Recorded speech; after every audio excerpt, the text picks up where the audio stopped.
तो आज हम 73वां गणतंत्र दिवस मना रहे हैं, ठीक है। और हमें बहुत ज़्यादा भारी खुशी भी है कि आज का युवा जग चुका है और वो इन जो राष्ट्रीय पर्व है उनको सेलिब्रेट भी करता है। कहीं ना कहीं थोड़ा सा दुख भी है कि हमारी जो देश की युवा पावर है, युवा शक्ति है, वो कहीं ना कहीं हमारी मानसिक रूप से विकलांग बनाई जा रही है ना। कहीं ना कहीं अशिक्षा और बेरोजगारी जो है उसके भविष्य में दम तोड़ रही है। तो खुशी भी है कि हम गणतंत्र दिवस मना रहे हैं। हम जैसा कि हमें पता है कि 26 जनवरी 1950 को हमारा संविधान पूर्ण रूप से लागू हो गया था। हम उस संविधान की बात कर रहे हैं जिस संविधान को अगर हम क्लैरिफाई करें तो सम धन विधान, सम का मतलब समान होता है, विधान का मतलब कानून। ऐसा देश जहां सभी के लिए समान कानून हो उसे संविधान कहा जाता है, ऐसा बताया जाता है। और हमने पढ़ा भी है कि भारतीय संविधान दुनिया का सबसे बड़ा लिखित संविधान है, ऐसा कहा जाता है। वास्तव में बहुत बड़ा लिखित संविधान है और यहाँ हर चीज का के लिए एक प्रॉपर कानून है, इसीलिए लचीला संविधान भी है और हमें इस पर गर्व भी है ना। लेकिन जब लचीला संविधान है, सभी के लिए समान कानून है, तो फिर भेदभाव क्यों? फिर हमारे साथ भेदभाव क्यों होता है? कहीं ना कहीं जातियों को लेकर भेदभाव होता है, कहीं ना कहीं आरक्षण को लेकर के भेदभाव होता है। तो ऐसा क्यों? जब भारत में समान संविधान है, समान कानून है, समान नीतियां हैं, तो फिर कहीं ना कहीं हमें जातिवाद में, जाति वर्ग में, सामाजिक रूप से, है ना, जातिगत रूप से, आरक्षण रूप से या शैक्षिक रूप से हमें बांट दिया जाता है। ऐसा क्यों किया जाता है? जैसा कि आप जानते ही हैं, अभी 25 जनवरी को हमने लोकतंत्र का जो है राष्ट्रीय मतदाता दिवस मनाया।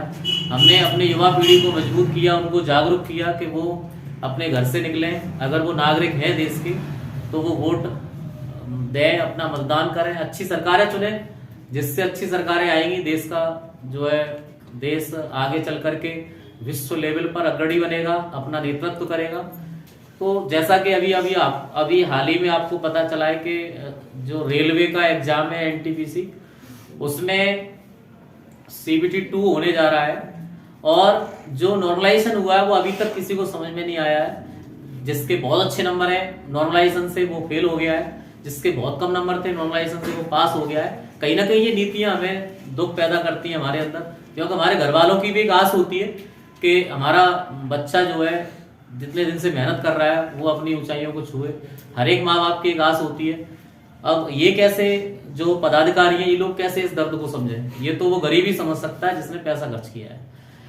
लॉकडाउन लग चुका था, कोचिंग बंद हो चुकी थी, तो वो नहीं कर पा रहा था घर की, परिवार की गुजर बसर कैसे करे। तो मैं तो बस, मेरा तो यही कहना है कि माननीय जो केंद्र सरकार है, माननीय मोदी जी हैं, योगी जी हैं, इन दोनों का ही हम बहुत ज्यादा सम्मान करते हैं, मान सम्मान करते हैं, क्योंकि अच्छे नेतृत्व में अच्छी सरकारें चला रहे हैं।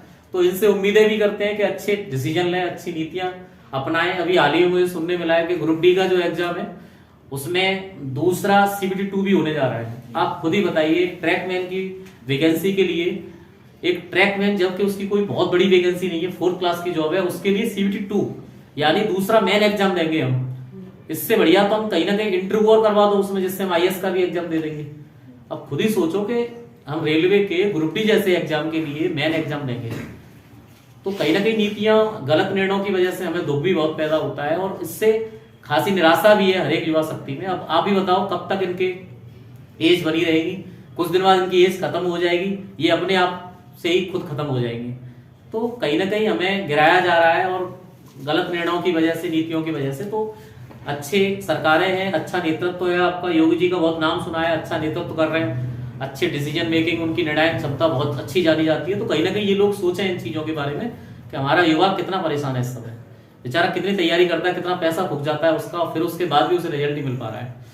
तो ग्रुप डी जैसे एग्जाम है, एनटीपीसी जैसे एग्जाम है, इनके बारे में सोचे। और दूसरा एक पहलू और है हमारे पास, डिफेंस का एग्जाम है। डिफेंस का एग्जाम एक बहुत बड़ा महापर्व माना जाता है। हर एक किसी का जुनून होता है फौजी बनना, हर एक किसी का जुनून होता है लेफ्टिनेंट बनना, अच्छा अफसर बनना होता है, सीडीएस से, एनडीए से। अब आप ही बताएं, जब तक, जैसे अभी हाल ही में एयरफोर्स के एग्जाम की अभी तक एनरोलमेंट लिस्ट नहीं आई है, अभी तक रिजल्ट नहीं आया है, बच्चा तब तक वेट करेगा। कुछ दिन बाद फॉर्म निकलेंगे, उसमें उनकी एज वेरी नहीं करेगी, फिर तो वो आउट हो जाएंगे, फिर तो और दिक्कत हो जाएगी। कितने सदमे में बच्चा जी रहा है, तो समय पर रिजल्ट निकाल रहे हैं, एक साल हो जाती है, 2 साल हो जाती है, एग्जाम नहीं हो रहे, फॉर्म भरे हुए। तो इस चीज को सुने। मैं आज रिपब्लिक डे है और मैं तो यही कहना चाहूँगा सभी बच्चों की तरफ से, युवा शक्ति की तरफ से, कि इन चीज़ों पर विशेष ध्यान दें। बताया जाता है, चाणक्य कहते थे कि जिस देश की शिक्षा अगर अपंग है वो देश कभी विकास नहीं कर सकता। तो मैं तो ये कहना चाह रहा हूँ, शिक्षा पर जोर दें। शिक्षा पे अगर जोर हो जाएगा तो युवा शक्ति वैसे ही कर्णधार है इस देश के बनाने में, तो अलग से ही आप लोगों को सपोर्ट करेगी और आपको और मजबूत करेगी, और आप उन्हीं की निर्णय क्षमता में हमारे देश को मजबूत करेंगे। तो आपसे यही उम्मीद है, आप लोग अच्छे हो, अच्छा नेतृत्व लेके आए हो, तो बच्चों के भरोसों को टूटने न दें और अच्छी नीतियां लागू करें जिससे बच्चे खुश हों और आपको आगे तक ले जाएं। यही कहना चाहते हैं। जय हिंद।